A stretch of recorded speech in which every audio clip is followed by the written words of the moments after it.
We are in the so-called rock and roll capital of the world, Cleveland, Ohio, at First Energy Stadium on the shores of Lake Erie. The folks here in Cleveland, even though all the down years, have never stopped supporting their hometown guys, and we got evidence of that a moment ago as the Browns made their entrance. They are ready to do battle with the Cincinnati Bengals. And a fair catch signaled for and taken successfully.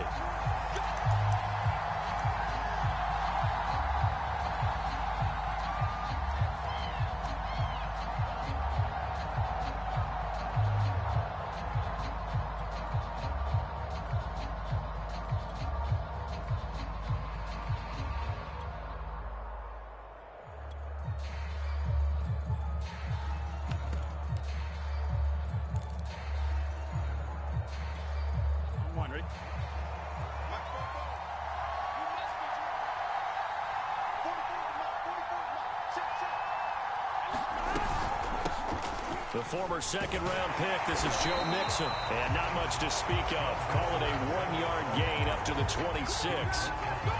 Nice job there on the tackle. Keep him to the short gain. And, of course, he got some good news this week. He was named AFC Defensive Player of the Week from last week's effort. And part of the reason he got that award, because of plays like that. Not every play is spectacular. Not every play is for a loss. Make the plays that are in front of you, keep it to short gains, and you pile up statistics.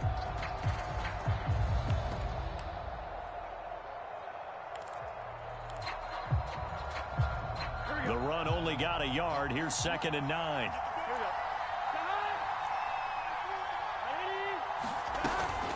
Burrow going to give this to Mixon. And they're able to get this one across the 35. Well, there's plenty of real estate for him to maneuver on that run. And let's face it, it shouldn't be a surprise. He's one of the better backs in the league. Had to come into this game with the idea, slow him down. Otherwise, it's going to be a long afternoon.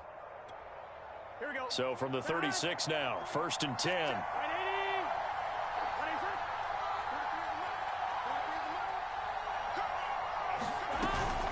From the gun to give to Mixon. And able to get this one across the 45 before he's brought down. So back-to-back big runs, picking apart this defense on the opening drive. I thought this was a passing league. I thought this was the era we were in where the ball was always in the air, right? They didn't get the memo. And they didn't get the memo, and I know this to be true. Offensive linemen still, to this day, they want to run the football. They want to fire out and hit people across the line of scrimmage, and they're clearing space. Here we go, here we go.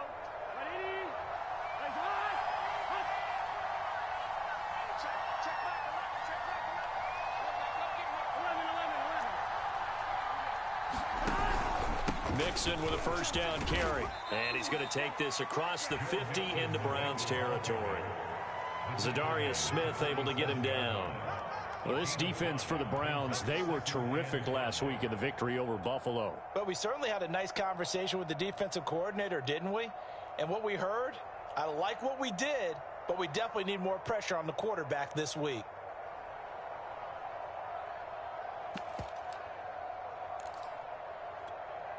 After the pickup of 5, here's 2nd and 5.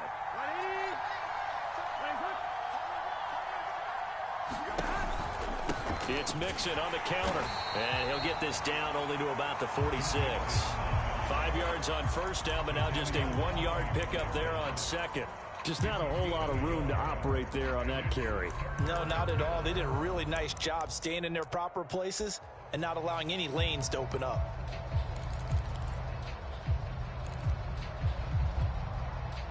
It looks like a nickel set now for the Browns on 3rd down.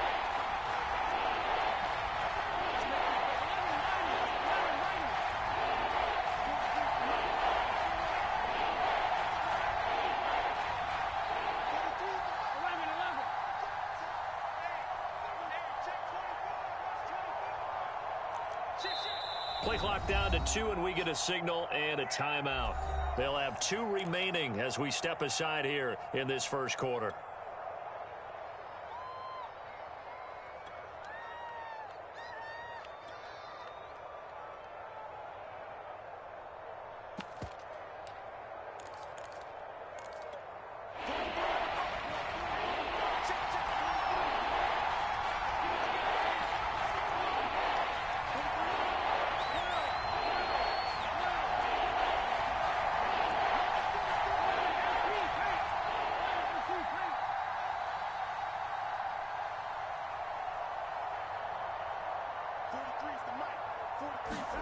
Now it's Burrow. He's going to wind up and air it out.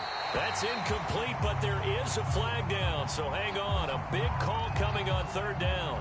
So pass interference to call. That's going to set him up with a first down. And if it's a bang-bang play, maybe the flag stays in the official's pocket, but instead, he definitely impeded the receiver's right to catch the football. The officials letting the players know how the game's going to be called here in the first quarter. An option handoff here to Mixon. And he's brought down just outside of the 10 at the 11. 5 yards is the tally on first down. That brings up 2nd and 5. A quick burst there, and he nicely bit off a pretty decent gain. The first down run got 5. Here's 2nd and 5.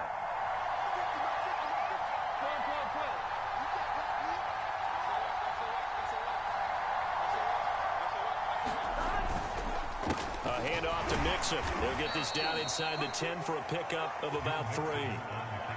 Vision is so important for the man in the middle because his ability to look through all the clutter that's happening in front of him, diagnose a play, and then go make it and finish it, that's when the great ones know that they have the goods.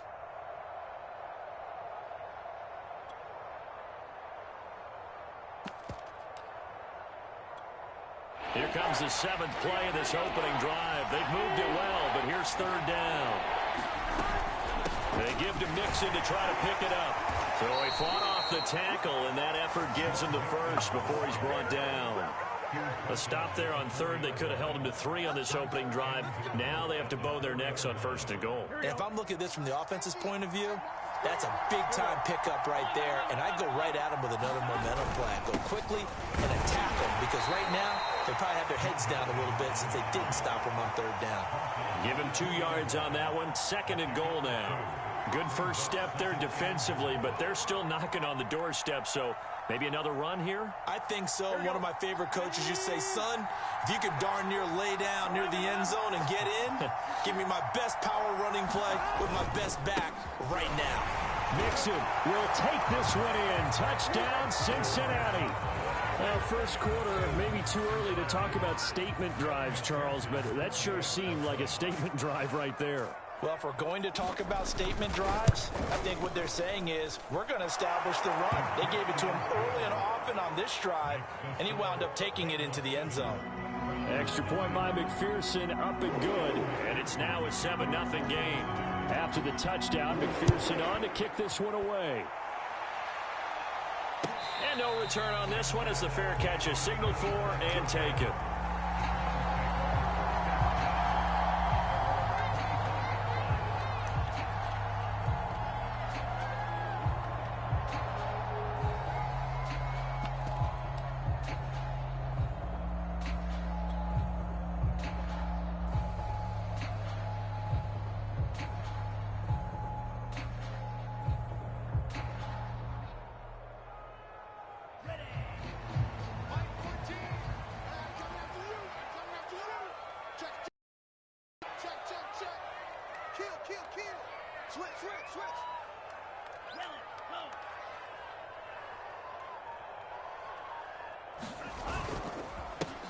They'll run on first down.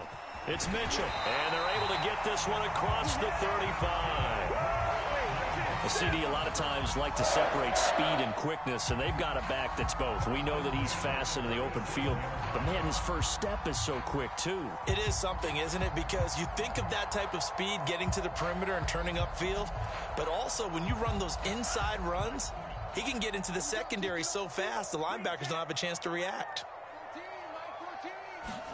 Throwing on first down is Lance. Man open, that's Anthony Schwartz. And able to rip off a big chunk of yardage before being dropped inside the 40. I know many people like to throw to the tight end, maybe in a little flexed out position because he creates mismatches with his size. But slot receivers do the same thing with their quickness, their speed, and their route running savvy. So they'll come up in Bengals territory now with a 1st and 10 at the 38.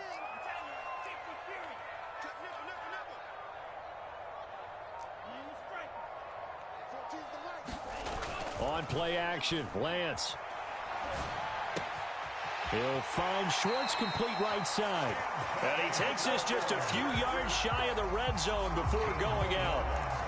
I don't mean to jump in on you, partner, but they didn't waste any time getting downfield, did they? I mean, a nice big play there. 3 plays, 3 successful plays in plus territory. Now this defense on its heels a bit. It seems like they had something targeted there, doesn't it? It's like, okay, we've got a matchup we like coming right out of the gate.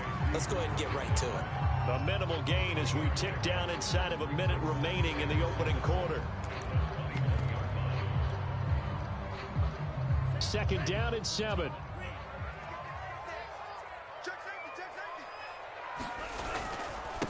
And he'll give it here to his running back. And they'll bring him down at the 13-yard line. Quite the opening drive march they're on right now. It looks a lot like what we saw in practice prior to the game, doesn't it? You know, because on that last big practice beforehand, you go through your offensive script. You go through your play calling. You go through all the stuff and establish things. And it looks like it's going like clockwork right now for them. And now they're inside the 10 as he's brought down at the 9. Give him 5 on the carry there, and it'll be second down.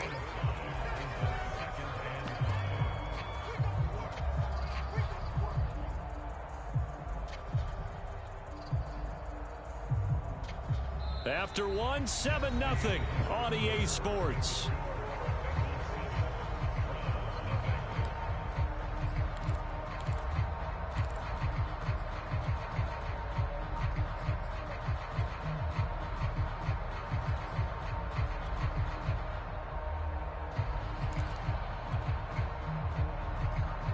Five yards remain on second down. Now a give right side. It's Mitchell. And from the 9, they get this to the 5-yard line. When you find that kind of yardage, you couldn't be more confident as a ball carrier. And guess what? You're going to go back and tell your offensive coordinator, I'd like to keep carrying it, thank you. Trying to keep the drive going here. This is play number 7 on 3rd and 2. They'll try the left side. Mitchell. And he is into the end zone. Touchdown, Cleveland. Elijah Mitchell, his 3rd touchdown now on the year. And the Browns are within an extra point of tying this thing up. Extra point up and through. And we are tied here in the second quarter. Each team's had it. Each team has scored. 7-7 here as the kick's away.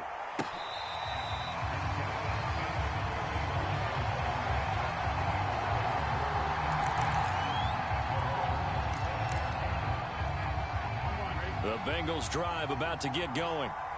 Early on, you know, Charles, every game could be called a measuring stick game. But I think when it comes within your division like this, it's a measuring stick game with a little extra intrigue. I would agree with that totally because all division games have a little extra to them.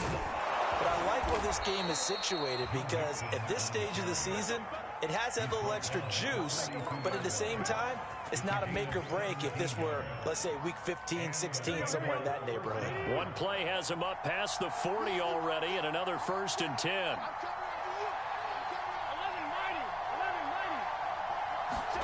Burrow going to fake to Mixon and now look to throw. This goes out wide for Mixon. And he'll take this to the other side of midfield before going out of bounds. And I like the idea here. Get the ball in his hands, even if it's in the passing game. 3 catches a week ago, and he does a nice job here to pick up yardage.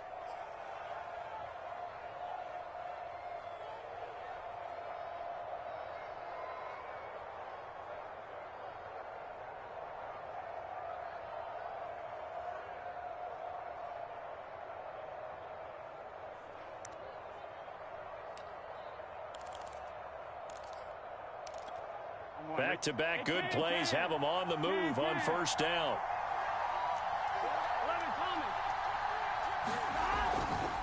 Here's a give to Mixon. And he can only manage to get a couple. 2nd and 8 coming up.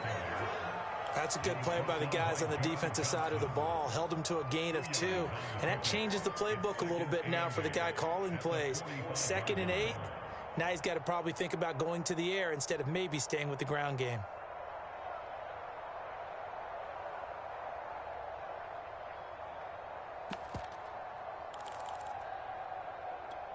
The last run got a couple. Here's 2nd and 8. Out of the shotgun, they run with Mixon. And he's got this down to the 35.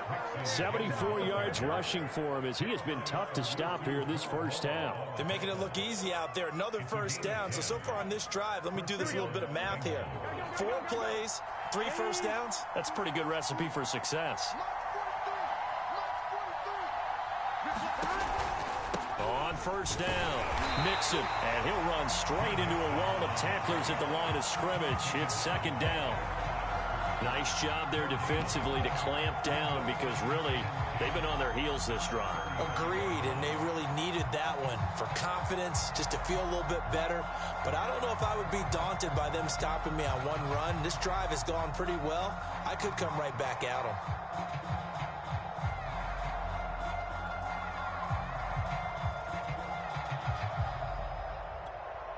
So after the run for no gain, here's 2nd and 10.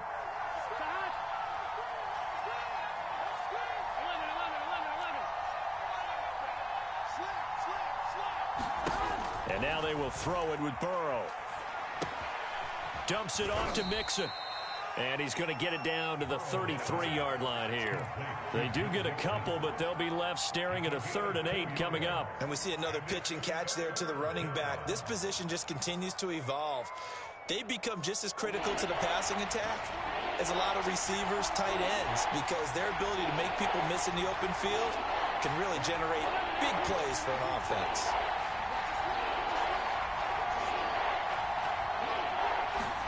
On 3rd down, Burrow. And that is incomplete. Tight defense there on 3rd down, but what a product of good coaching and even better execution because he realized he's in field goal range. No sense forcing anything, and he made sure he didn't.